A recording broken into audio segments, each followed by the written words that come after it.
So then I go into the trauma room and I see my husband like on the stretcher. And from my own experience as a police officer, I've been at collisions, I've been at fatalities, I've kind of seen this, right?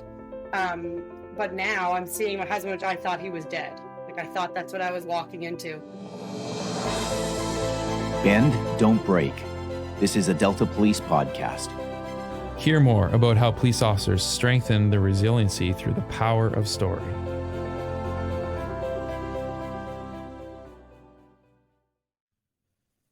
Good day, everyone, and welcome to another edition of Bend, Don't Break. And today I have Constable Peggy MacConnell with me all the way from the East Coast.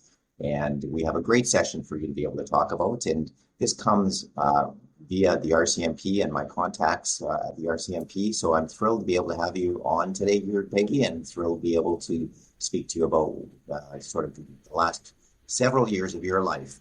How are you feeling? Good day. Awesome. Peggy, tell me a little bit about your background. So I've been with the RCMP for almost 13 years now. My dad is a police officer with the RCMP for so many years, I've lost count, like close to 40 some, I think. He retired and came back as a reservist. He still works with us the odd time. And my uncle's also the chief of police with the Charlottetown Police here in PEI. And I have a cousin as well. He's I think a sergeant with them now.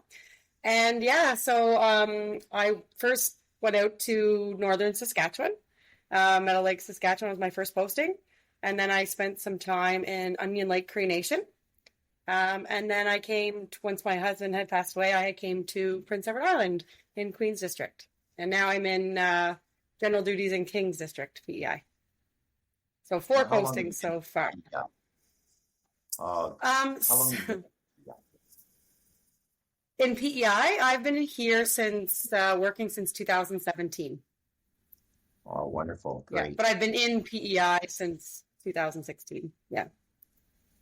Oh, that's amazing. You know, I'm always absolutely astonished at the way the RCMP is able to move people around and you adapt to all these different environments. And it certainly is a lifestyle, much more than just a job as well. Oh, big time. Yeah. Great. Definitely Well, like a culture. Yeah, exactly. We've got a small delay here, so I'll try not to overstep you. But if I step on you, please don't get mad at me.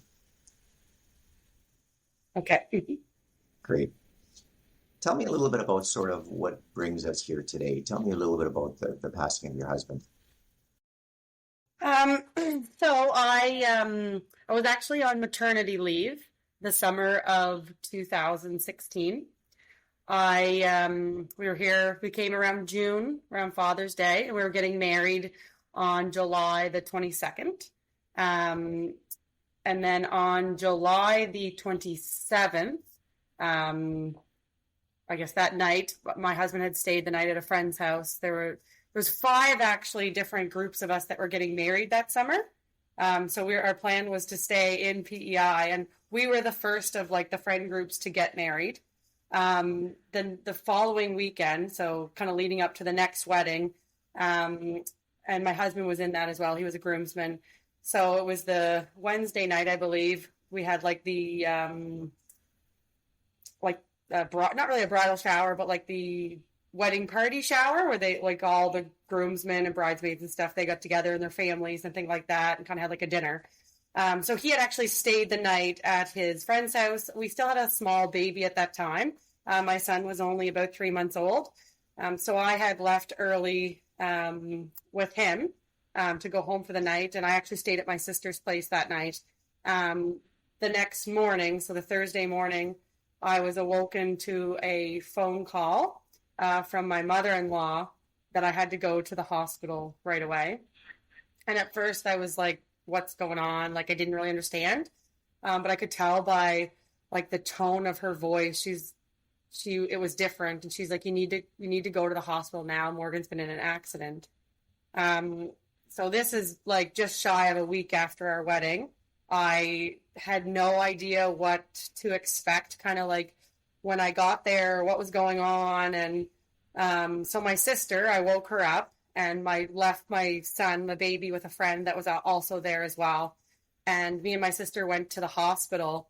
To be honest, I know that like he was with his friends the night before, so all I could think was like that he was in trouble, you know, that maybe he had gotten impaired driving or something like that. So I was instantly kind of angry about that. I get into the hospital and the trauma area is like full of people. And I immediately see an RCMP member standing outside the door. And I don't understand like what's happening or what's going on. And so then I go into the trauma room and I see my husband like on the stretcher. And from my own experience as a police officer, I've been at collisions, I've been at fatalities, I've kind of seen this, right? But now I'm seeing my husband, which I thought he was dead. Like I thought that's what I was walking into. And I immediately, like there was a voice outside of me that I could hear, but I didn't even realize it was coming from me, like almost like this noise. And I remember hitting the floor and just like in shock because I thought my husband was dead. And then a nurse coming over and kind of saying, no, like his heart is still beating. So then I'm like I'm like, okay. So I remember the police officer being there and I want to know what's happening. And I'm so confused because there's so many people and I'm seeing my husband like this. And a nurse is telling me that, you know, he's still alive. So I go out to the police officer that's standing outside the door and I'm like, what happened? Like, what's going on? And so he takes me into like a family room and sits me down and tells me about the collision that, you know, he had been hit by a car. And that's kind of where we're at now, that, you know, EMS and all them had been there and they had worked on him and this was it. So I'm still just kind of dumbfounded. I don't even know what to do with myself. Right. So I remember just kind of walking out and I see the doctor and then the doctor comes up to me and I'm trying to like ask him, kind of figure out what's going on. I just remember him telling me and him not being overly compassionate, but telling me that he's an organ donor and he's going to Moncton for organ donation. So I went from my husband's dead to no, he's still alive to no, he's dead. He's going for organ donation. So no one like, it's just really, it's chaotic and it's stressful. And I'm just like, I just got married. How could this happen? Like we have a brand new baby. How could this happen? Like this is the beginning of our lives. How can this happen? So then we went to Moncton for the organ donation. And his family had come over with that as well. Somehow, I think my mom must have went and got the baby at some point because he was there as well. And then driving home and just like leaving that hospital without him was like, I can't even describe that feeling of just like knowing that he was in there and I was leaving alone. So then after that, I had gotten a call from lots of supporting people, like people from the RCMP reached out to me to, you know, see how I was doing. And as word got caught, because I was actually posted to Onion Lake Cree Nation at that time and word was just in PEI for the summer. So they had reached out and then a member of the RCMP here in PEI, and I can't remember his position at the time, but it was something like peer-to-peer or things like that. So he had actually reached out to me and was like, you know, we're here for you. There's all these resources. What can I do for you? And I just kind of let him take charge. Like, I didn't know what to do. I didn't know how to handle this. And so he kind of set up some stuff for me and the kids. And it was crazy too, again, with my mom and everything. So my mom actually, when she was younger, her first husband died in a motorcycle collision. They were only like year married for a short period of time as well. And then it was like so I have my mom and she's kind of not really reliving the same thing, but knows kind of what's going on and things like that. So I have these small kids as well, because it wasn't just myself and my baby and my husband. I had two daughters previously before we got together, and they were just young as well, like 6 and 8 or 9, I think, at the time. So now we're in PEI. this has happened. It's such a fog of things. So then I know that I had one of my district management teams had reached out to me, who actually, his name was Grant St. Germain. I don't know where Grant, I think he's retired now, but he had reached out to me just because he actually knew my dad as well. And he had heard about this. So he had reached out as more of a, I'm so sorry, to give my condolences, and had said like, what are your plans? Like, have you started the compassionate transfer yet? Like those things.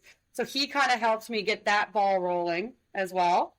And then my uncle, being the chief of police, he was friends with, I think it was Staff Sergeant Crowther at the time of the Queen's District RCMP, who actually held the investigation for my husband's collision. He was friends with him, and so reached out to him and kind of told him about the situation and that I wanted to get a compassionate here. So then the stars kind of aligned, and Crowther reached out to Saskatchewan and, said that he would take me as STE to the detachment. And so I actually didn't have to go back to work. So I finished my maternity leave. I went back to work in April of 2017. And in February of 2017, they did my transfer process. So I had to go back to work for like a week just to be there for my move. The RCMP transferred me, and then I came here.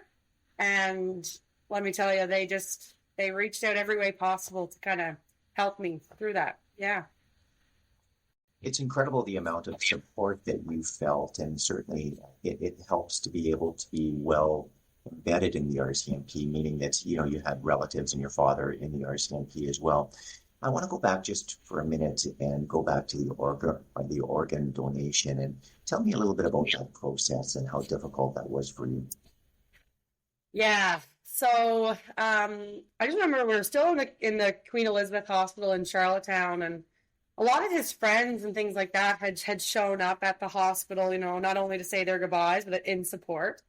So it was a really full place. So I know we were there for a long time, but I can't tell you, how long we were actually there. So then they had to transport him via ambulance to Moncton, which would be like a 2.5-hour drive from Charlottetown. They had told me at that time, he's still alive now, and they've made me aware that they had done brain scans and that he was clinically brain dead, but his heart was still beating on its own, and that they would stabilize him through that over to Moncton, and we'd have more time there before they would do kind of the organ donation part to see what could be donated and things like that.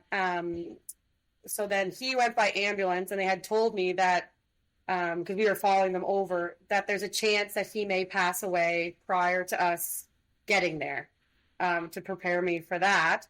And that if, the ambulance kind of stopped and turned around and came back, then that was going to be what had happened. So we went to Moncton. The ambulance made it there. They actually arrived there before we did. So when I arrived, it was me and my mother-in-law and father-in-law, a couple of his uncles. My mom had came. The baby had came. I can't even remember how I got there, to be honest with you. It was whether I drove with my in-laws or their uncle, I can't remember.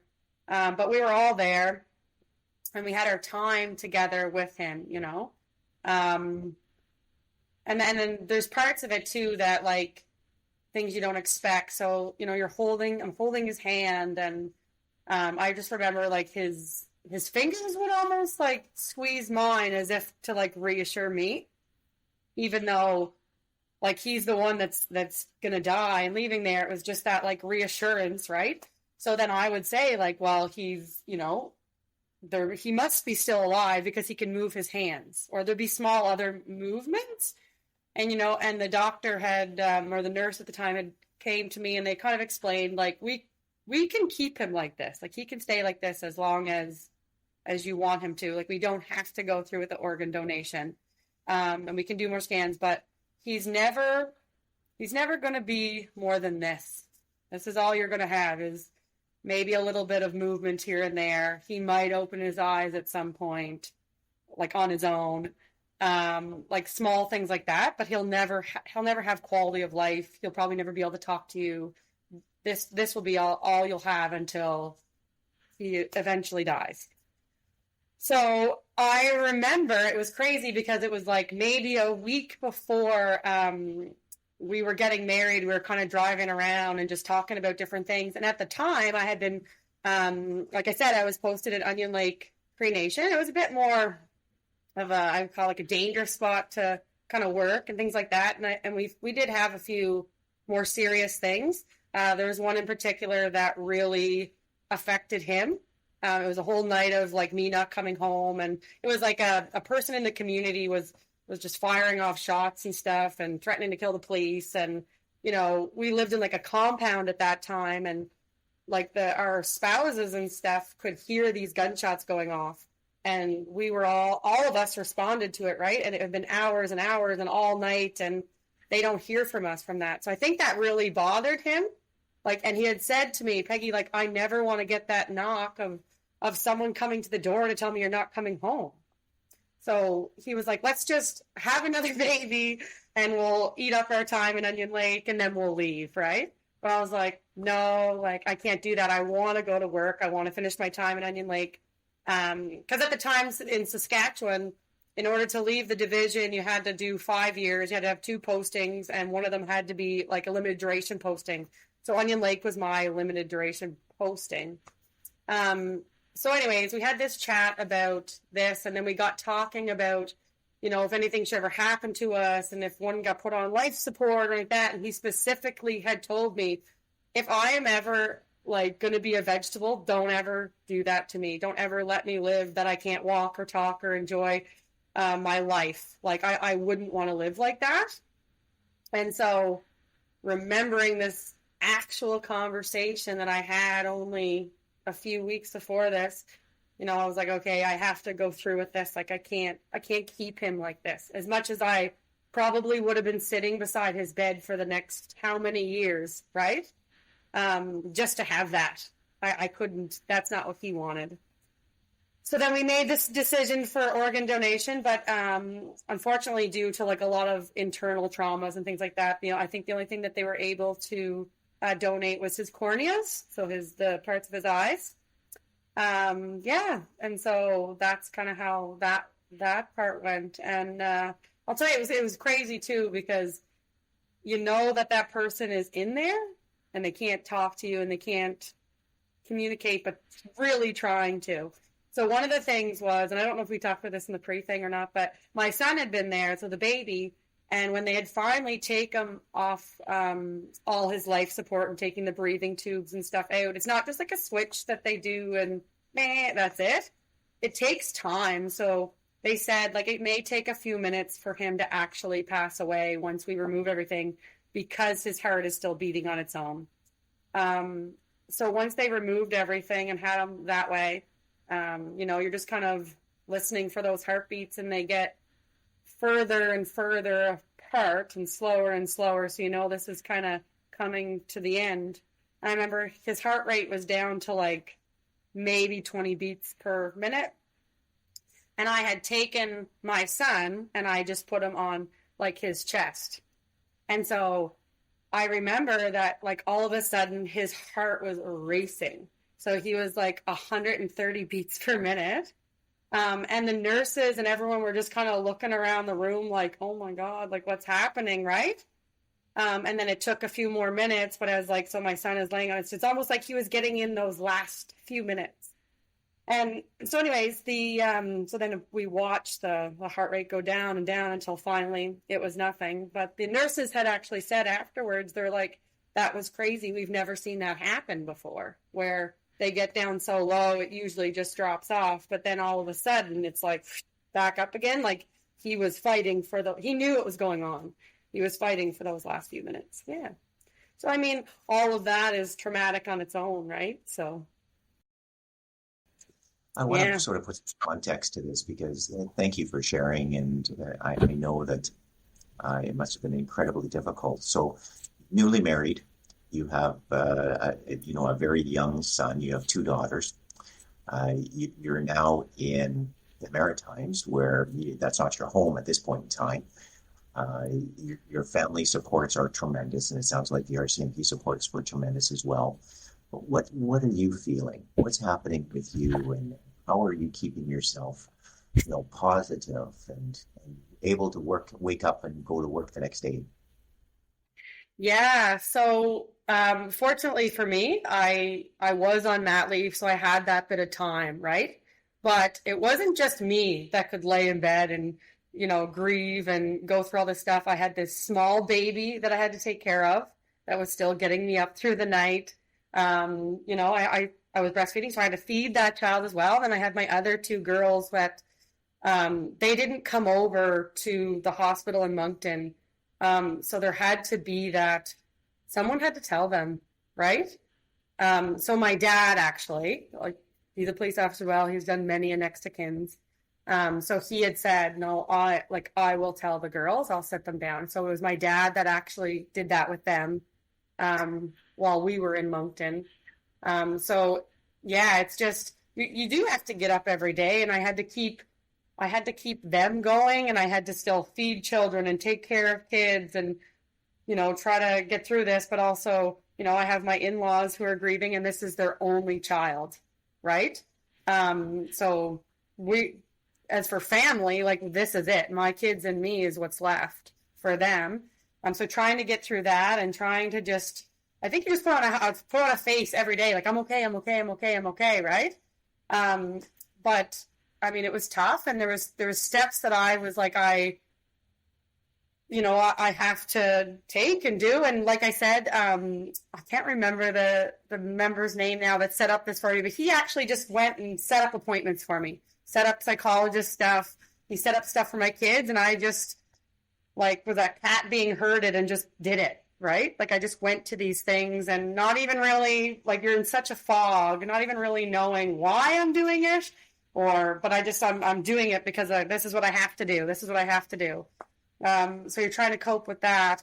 And once I officially got my transfer back to PEI, I couldn't wait to go back to work. I think a lot of people anticipated that maybe I wouldn't go back to work, or I would take, what I mean, which sounds like so.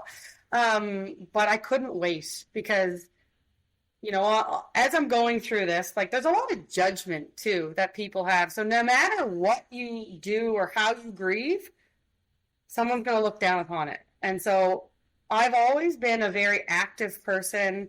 I've always like really, I've worked out, I played sports, I did all those things. So to me, to function normally, I had to do those things. So I would take time every day to like get someone to watch my kids, and I would go to the gym. Sometimes it was for an hour, sometimes it was for 2 hours. Whatever it took me to get that headspace back again, to be able to go home and be a parent and to, have my own time. So really that's what I was doing. But a lot of days it was like running up an icy hill with people throwing rocks at you. That's how I felt, right? Just trying to get to the top of that hill to live, right? Yes, and what kind of judgment were people? Oh. They were upset with the way you were grieving? Yeah. So, for example, I had already been invited to a wedding in PEI, which another girl that I worked with in Onion Lake was getting married from a woman from PEI. So we were already invited to kind of that wedding. And so she had reached out to me, and it was only a few weeks after all of this had happened. And she had said, I would still really like to see you. There's a few other people from Saskatchewan that will be here that would like to see you. Even if you can just stop by for a little bit, we'd appreciate it, right? So we did. So I did. I went to that. And I remember there was a picture posted on social media of me and another member. And it's a picture, so you're going to smile, right? That's a natural reaction. But that got sent around to so many people here in the island, people that I thought would have been supporting me, of like, oh my God, I can't believe she's out doing this. Not knowing the context of the rest of it, right? Not knowing that like, these are like other police officers that are in PEI that I want to see, that I want to be around, that have been like my support system in another province for the last how many years that I've been out there, right? Some of them newer to me, but still in my last posting, right? So I wanted that support. I wanted to see them, and I wanted to just be normal, right? But that was one situation that I was like, I can't believe people, like, you should be happy that I'm out, not like, oh my God, I can't believe you're out at a wedding. I can't believe you're doing this. And then I would also, like I said, I would make a point to go to the gym. I would make a point, like if someone offered to take my kids, yeah, absolutely. And I would take that opportunity. I'd go to the gym. Sometimes I'd sit in the sauna for like an hour because that was just a quiet space that I could just have my time. But then it became, oh, she's so selfish. All she's caring about is how she looks right now. Because I lost a lot of weight. I was getting into shape because one, I was trying to take care of myself, but I'm also super stressed and super, so I had all these other things too. So even though that weight loss, like, yeah, I'm working out, but a lot of it was probably due to more of an emotional problem. But that's how people responded to that. Not like, good for her for taking that initiative to be well and have that time for herself. No, it was like, I can't believe she's leaving her kids every day to go and do that. So that was kind of some of the slack that I got, but I didn't care because I was like, you talk whatever you want. I know what I need. Right. And I know. So, and one of the things was too, that like my psychologist that I had been seeing at the time, and I know we had talked about this a bit, about the judgment of it and stuff. And he had said, like, and probably using this metaphor, because prior to working with the RCMP, I worked for an airline. And he said, at the beginning, a stewardess on the airplane at the beginning of the flight always tells you, they go through the emergency procedures. And they always say, put on your own mask before you help somebody else. And he was trying to explain to me that that's all you're doing. You're keeping yourself healthy so you can take care of your family, so that you can return to work. So then I was able to return to work, and I think I got judgment from that too. Like, I can't believe she's going back to work. She has this family to take care of. Yeah, but how did you deal with that? What did you find? What were your strategies to be able to deal with it?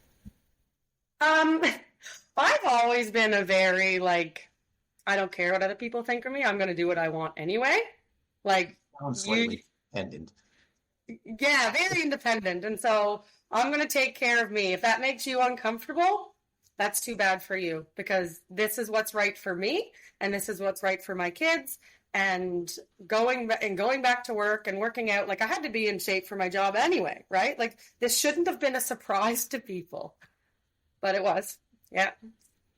Did having the kids and having that busy lifestyle that comes along with, a young family sort of keep you from sort of the grieving process and sort of wallowing in the pain? Yeah, like, I kept myself very busy. My kids were in hockey. Whatever thing I could get them into, I would. I played hockey myself, any types of sports, or I take them and do things. I get together with my sisters and do things, like, just having that constant doing, right? Yes.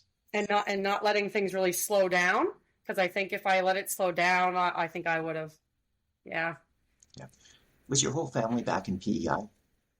Yeah, so my family and my husband's family are all from PEI. So yeah, we actually went to school together, like, when we were younger, and everyone kind of knows everybody. So yeah, no, everybody's here. I do have two sisters that are up in the Northwest Territories. One's a school teacher, and one actually works for the RCMP, but she's a regular member, or not regular member, a civilian member. So she kind of works on the admin side of it. But yeah, but everyone's here, right? So this is where my people are. Yeah. And getting back to work as well. Like, I couldn't wait to be with my RCMP family again. Right. Like, just having those people that, like, they've seen these things. They're not new to these situations, and kind of being able to have even that little bit of dark humor. Like, it was like, I was more comfortable going back to work to have those people. Yeah. Tell me about getting back to work. So how did that occur? So I just got put back on the schedule. I started in Stratford or Queens District, and then eventually to like a satellite detachment more in the Stratford area. But yeah, like, I was super nervous going back. But at the same time, it was like, I needed to do this. I needed the normally. I didn't take any, they had offered me like, you can have like a gradual return or anything like that, but I didn't want that. I was like, I just want to work. I just want to be back to work. I want to be normal, right? I don't want to be pitied, and I don't want to be, I just want my life to be normal. Yeah. So it was actually good. Everyone was so awesome, like accommodating and things like that with me. Everyone that I worked with was aware, obviously, because that was the district that dealt with the collision. So they knew who I was. They were aware of it. I think I almost had like a special bond with some of them because they actually were at the scene of the collision, at the hospital, and afterwards, like following up and things like that. So yeah, you get those special bonds with some of them, definitely.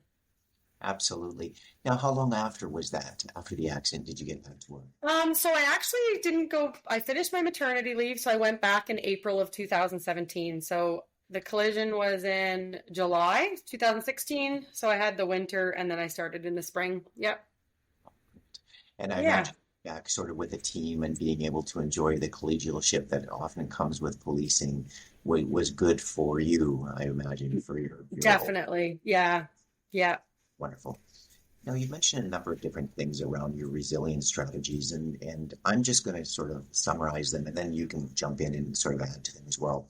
The Hmm. first, I think, was that I heard you say is that you had tremendous support from the RCMP and from whether it be CISM or peer support, whatever it was, and that person sort of helped you in being able to get to psychologists, being able to look after all the other paperwork and all the medical needs that were needed. Next, you mentioned physical fitness, the importance of being able to get out and exercise and do something for yourself that went beyond the busy life of a family. But you spoke as well around the strong support network that you had, whether it be family, whether it be other RCMP members, whether it be obviously your father, who is an RCMP member as well. And you said that was an important piece. And finally, sort of you honored the personal needs that you had, right? You needed to be able to take care of yourself in order for you to be able to take care of others. And that meant that you had to forget about the judgment that other people had, because that's all it is other people's opinions. That's And, right. that doesn't matter. So tell me what I've missed in there. What else did you do to sort of take care of yourself?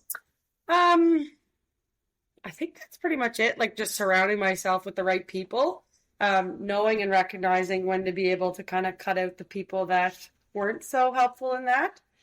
Um, and yeah, I think that's pretty much it. But just like being able to get up every day and being normal and continuing life, right? And taking care of myself and my kids and my family and making sure that I was there not only for me but for them. Routine is so important in order to be able to sort of reestablish what normal is, right? And that routine is a big piece of what keeps us strong and resilient. So if you wanted to leave our listeners with a message, what would you leave them with?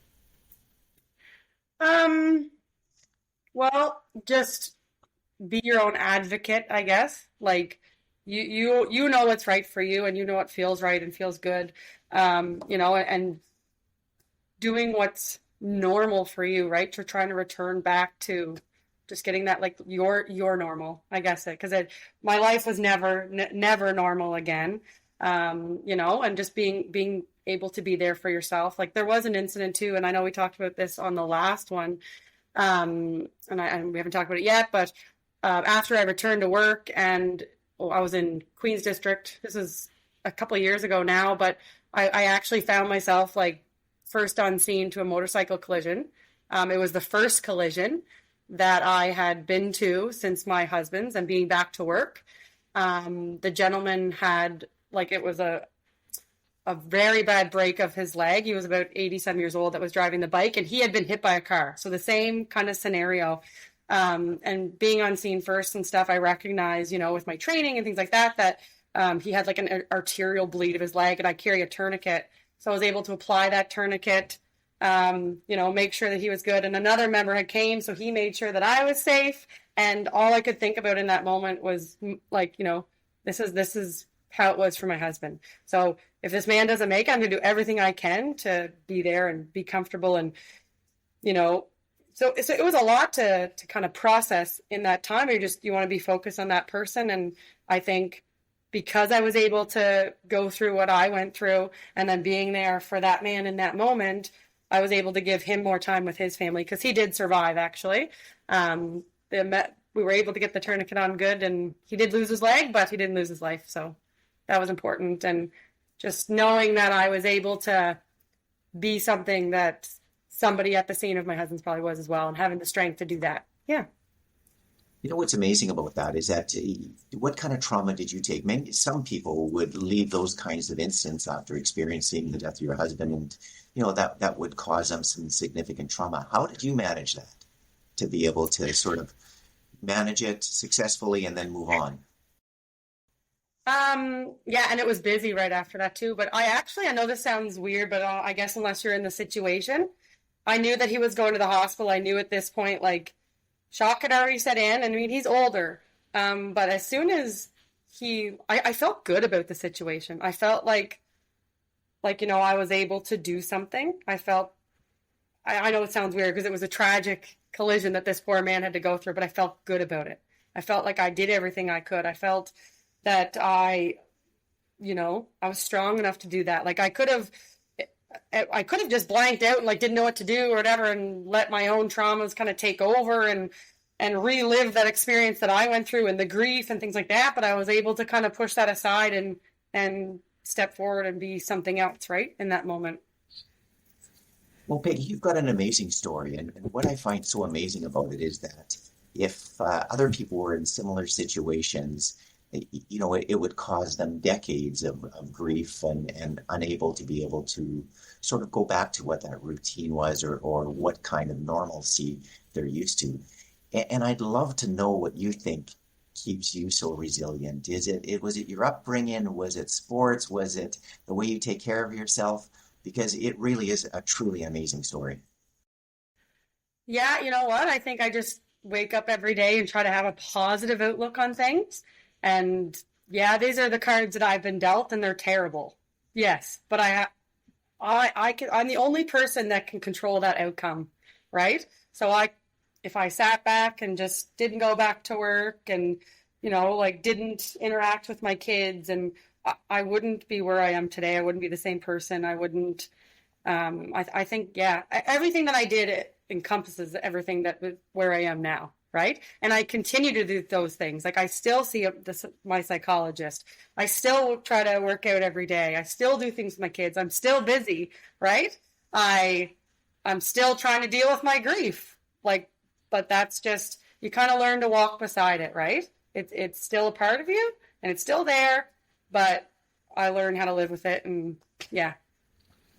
Yeah, amazing. I often hear from people the minute they take control of their own situation and believe that you have the ability to be able to view this however you want is when things get better and more resilient.